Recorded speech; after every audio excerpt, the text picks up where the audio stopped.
looking at one of these lineups.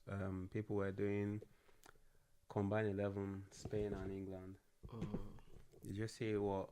I saw one of these big guys. They put only Kobe Mino, Harry Kane, and I think Kyle Walker first in the combined 11 for both teams. Okay, for me now, like I say, maybe only Harry Kane go enter. No, because 100%. Morata is not. yeah, both flanks now, Williams and Yamal. So yeah, Yamal ahead of Saka. Not even be Saka for this competition. So it's looking so definitely England underdog things. Now. Oh, that one. No, but underdog story is a good story sometimes. So they don't convert themselves from favorite to underdog. Which works for them. Works well for Take them. some pressure off yourself, and I think it's good. Work? Yeah, it's good. Did it work? Yeah, we're good to go. Yeah.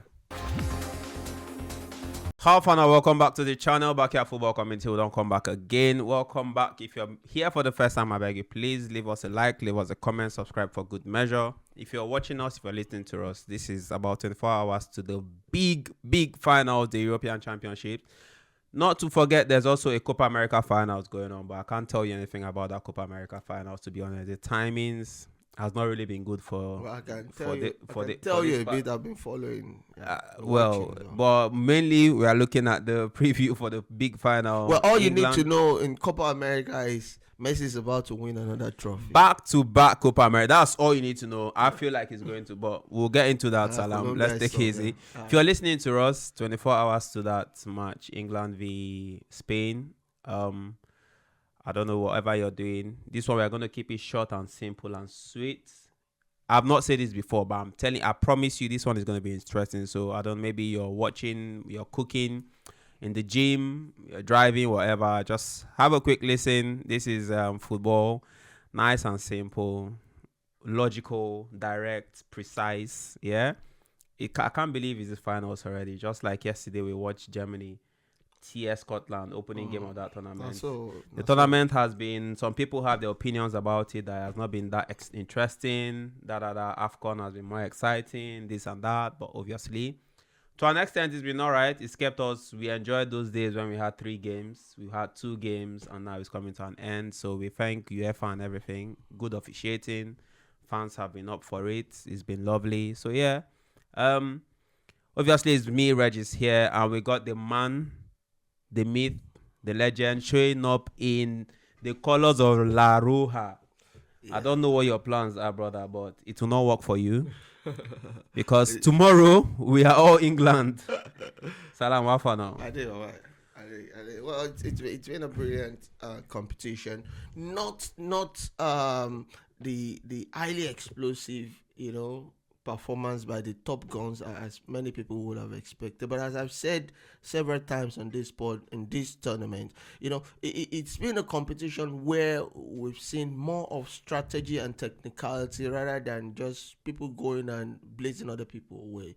And it shows that in European football, the gap in this tournament particularly is closed, and you cannot just with big names or big reputation believe you go there and destroy people. Aside from Spain, who have been absolutely brilliant from game 1, and they're the first team that will win all their games up onto this finals if they win tomorrow. If they manage to win. So for me, of course, I understand the argument with AFCON. AFCON was very, very, very exciting. It might be a question of expectation. At times when you have relatively mid expectation and people overachieve, it seems like, wow, yeah. For Europe, particularly, I think it's been all right. When you see people like Kylian Mbappe bigging up European football, comparing it to South American football and all of that, and for me, I've enjoyed it anyways. And the last couple of games, particularly from the quarterfinal and especially the semi-finals, has been very brilliant. All right. So quickly, let's just go into it. We're going to have a look at Spain's route to this final, England's route to these finals. Then one man I think has been, will I say, a denominator in Southgate's time at England. This is going to boil down to the way people have been talking about this man, Gareth Southgate. I think one man has been there, seen it all. Maybe not from the very start, but from the first tournament Sergei has gone for, he's been there. I'm talking about Jordan Pickford, how he's been crucial for Sergei and everything. And lastly, we just have predictions for us to leave this place. So yeah, so from the groups, like you said, let's go with Spain. Let's start with Spain. These guys have been absolutely magnificent. The groups, I mean, the path to final for both teams cannot be any more different and contrary. Absolutely. So Spain had an absolute performance, brilliant performances, scoring goals, free flowing football, tiki taka as we'll expect from Spain. And the English team have struggled.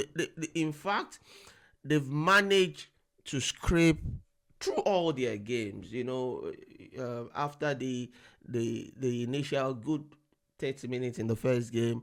Second was a draw, and they managed to scrape, a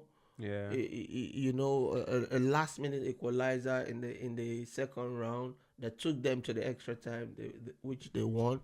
Then quarterfinal, they had to fight in penalties, and in that as well, they also had to come from behind. Bukayo Saka was a man of the match in that one, and in the last game against the Netherlands, of course, the penalty was extremely fortunate and it was a gift.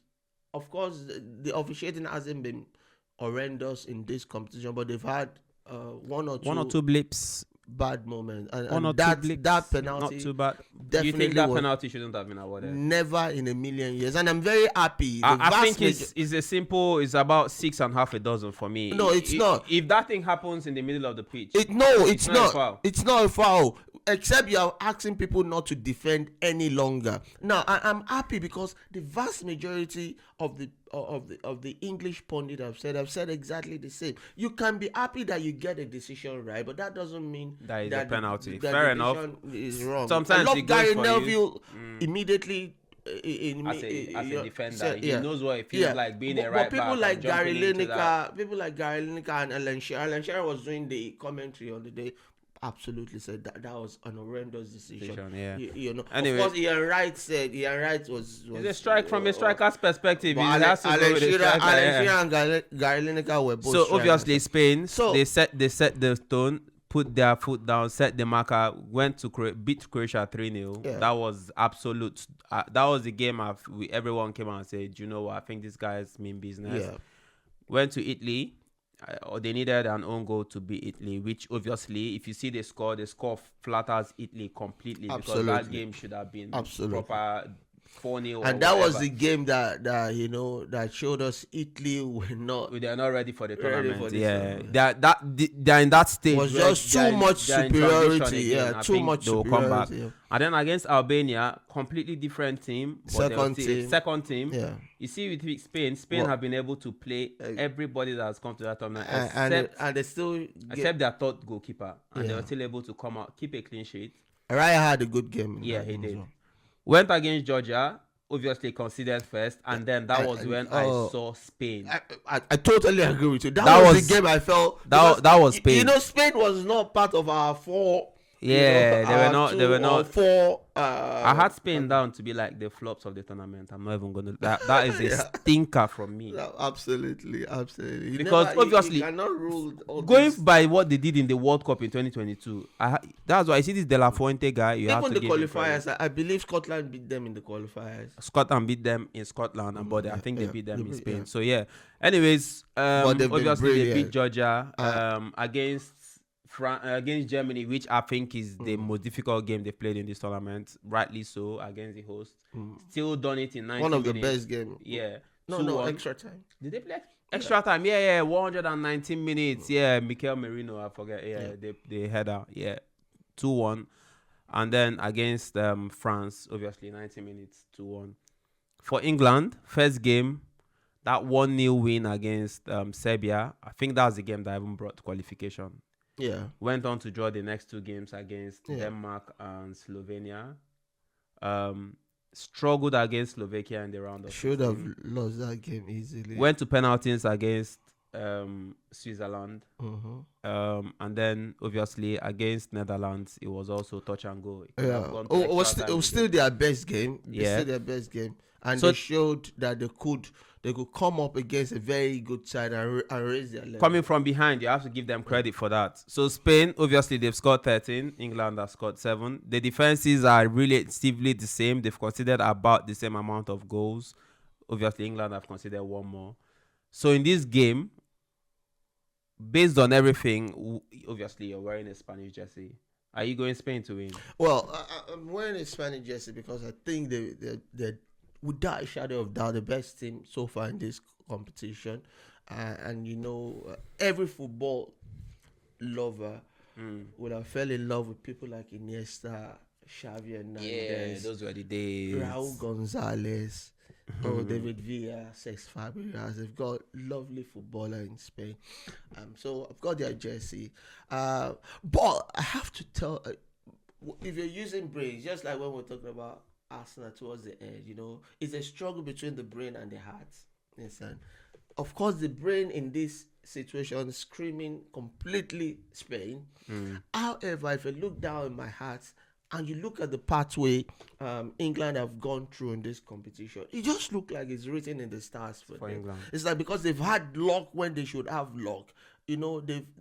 And aside, they might not have played the expected beautiful football across all the games in this competition, but they've shown serious grace. And as I've said right from the beginning, I'm a very, very big fan and admirer of Gareth Southgate. And if for nothing, I would like England to win just to justify Southgate. I know people that still talk nonsense about him will still find a way to disrespect his achievement, but back-to-back final, and it's taking them to how many finals now? So this will be 2 finals, Yes, 1 semi-final, 1 quarter-finals.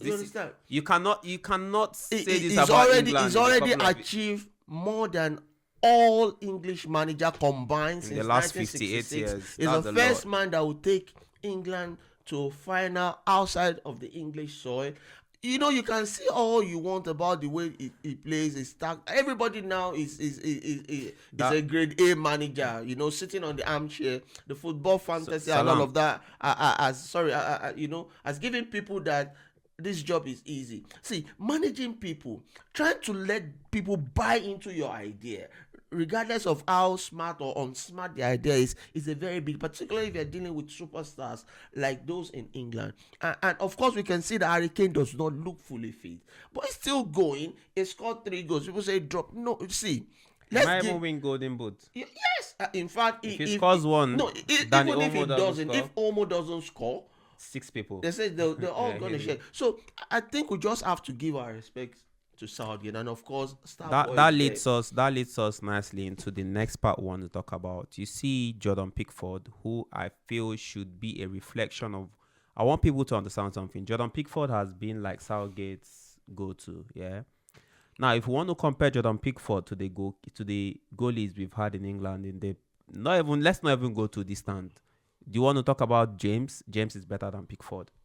100%. Yep. You want to talk about the people who are maybe along Joe just Hart only one. No, there's just only Robinson that probably will say. Paul Robinson was a better goalie than For me, I'm not a big fan of Jordan Pickford. I believe he has too much errors in his game. He's not stable and all of that, and that is in his club football. However, even in his club football, in the last 2 seasons or so, he's been a bit more steady. Now, but you can like him or not like him, you might not be his fan, just like I am not particularly Pickford's fan. But you cannot take away his influence and impact in what he's done. No, that's exactly what I'm saying. So if you see Jordan Pickford, that is what Southgate has had to. Now people come up and say, and he's had most caps of any English keeper in a tournament since Southgate took over. That is more than anybody, even before Southgate. But this is the man. In 2018, everybody saying, "Oh, Southgate should have beat Croatia." What are we talking about? Croatia had Mandzukic, our guy who won the Ballon d'Or that year, and you had Brozovic and Modric. compare that to the midfield that played that game. They had Lingard, Dele Alli, and Jordan Henderson. No, but how does it match? No. So you go to the 2020 finals. Okay, I know he made some errors in that game. Fair enough. But if you sit down and think about it critically, Italy had a team that had Donnarumma. Donnarumma was the best goalkeeper in the world at that time. You had Jorginho that came third in Ballon d'Or. I'm telling you now, no English player since Southgate took over has made top 10 ranking in Ballon d'Or back to back. Yet everybody's saying this English team is this. When you're saying this, how about teams like Belgium who have had likes of Kevin De Bruyne, Eden Hazard make Ballon d'Or back to back every season, like in consistent maybe 4 or 5 years or something? Nobody's saying anything about them. But this man has been able to like get England to places.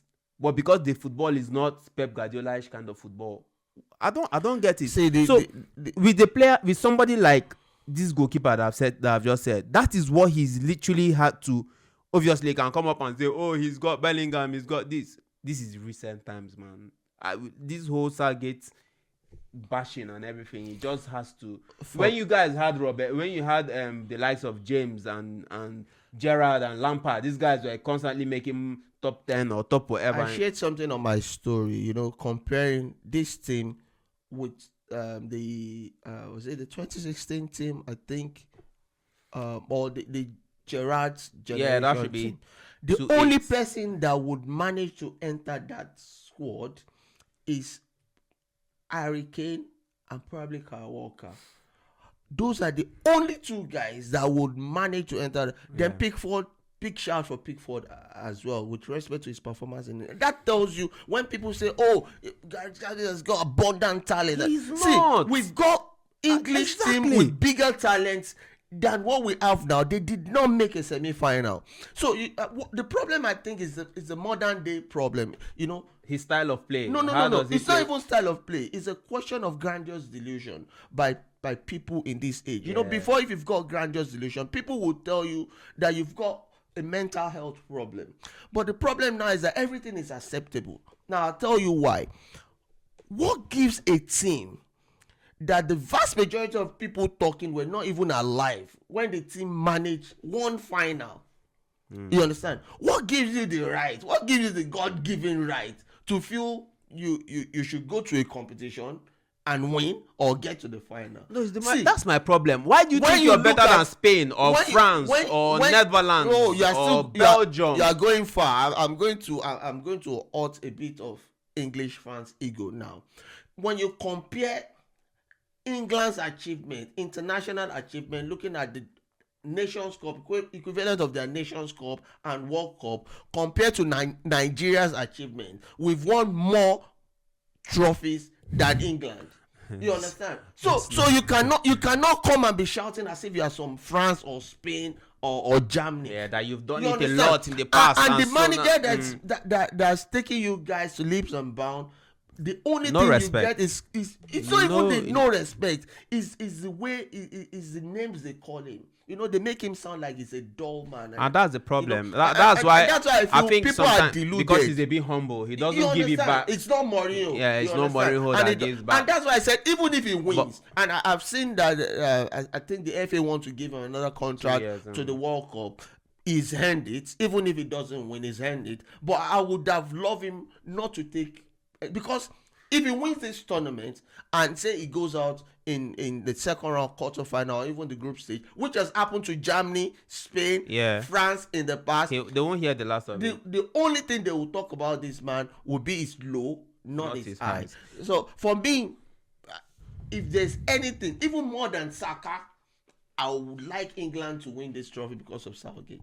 But let's see what happens. Now, 100%. I feel you see Southgate. What I'm saying, I think maybe he's a bit quiet and stuff. Sometimes people take it for timidity. I just hope sometimes let him give it back to them. That's why when those players were giving it back to the press, I'm like, put some people in their place sometimes. Like, you guys, you need to chill out. You were here, you did it. Why didn't you win it? Why are you now having a go?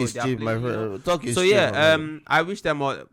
I hope England wins. I'm on the England train. I'm not even gonna lie. I'm gonna go for a 2-1 England win tonight.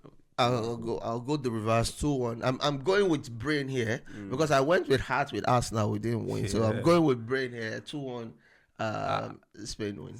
2-1 Spain win. Anyways, that. But I think it's written in the stars for England. It is the way they've last minute goals. But I thought it was written in the stars for Arsenal as well. Wow, let's see. League is different from this one. Let's see. So Gareth Southgate is, I feel, because I watched some games from '96 when he played with Tony Adams. Yeah, Gareth, for my own theories, if you have two right-footed centre backs, and the person who plays on the left side is actually the better one. That's my own theory. If you see Saliba and Upamecano, I feel like the coach puts the person who he trusts more on the left side. Well, Southgate was playing on the left side of that centre back with Tony Adams, but nobody talks about Southgate. So now, the guy, he just stay quiet. He's even in his club. Even his, you know what I'm saying? He's just so. Anyway. People that go about their business without making too much noise. But for me, I'm very happy for the man. Whether they like it or not, he's the most successful English manager since 1966. It's not up for debate. It is just plain fact. You might not like him. You might feel he's too timid. You might feel no, he should play. When Mourinho was playing, packing the bus and all of that, we all applauded Mourinho because of his success. I don't understand why we cannot just appreciate this man. Now, it's a different thing when you look at tactics and you don't really like it and you criticize the tactics or feel that is fine. Nobody should go scot-free without assessment, particularly if you're doing the kind of job they're doing, but not to result into name calling topping the group and now saying let us sack Southgate when somebody's top of the group. So let's call it. I feel people. Let's call it a day and hope that we'll be back. We'll be back. Tomorrow is going to be good news. We'll have a big chat on who eventually wins the tournament, and also I'll be coming with my Argentina jersey then because. That's true. I think that's going to be back-to-back Copa America. But Colombia has been much tougher, and Argentina. I think Argentina. Messi sincerely, I've not watched Colombia play, but I watched the semi-finals against Canada. It was a breeze for them. Argentina has not had a very, very smooth sailing competition. But against Canada, it was relatively 2-0 straight. You know what the first half? Even the second half, Canada still had a lot of chances to score, but they were not. And the same thing with the Ecuador game. But either way, we'll be Messi people. So fingers crossed. Lamine Yamal versus Messi, finalissima. Yeah. Imagine I think Tottenham now, England will win, Colombia will win. That would be crazy. Anyways, thank you guys so much. I don't know where you're listening to us from. You can just leave us a message. Say, look, Baba, we like listening to you. You need to work on your. Maybe the sound is sounding somehow. Let us know. Tell us. We'll get better. We'll do this thing. And even we want to do it well and do it properly. Yep. We shall leave now and start preparing for the big game. Yep. I don't know. I think I might be in Box Park watching or something. I won't be. I don't go to the house. I don't know why. I don't go watching for us. No, I'm not watching now. See you guys on the next one and enjoy yourselves. Peace.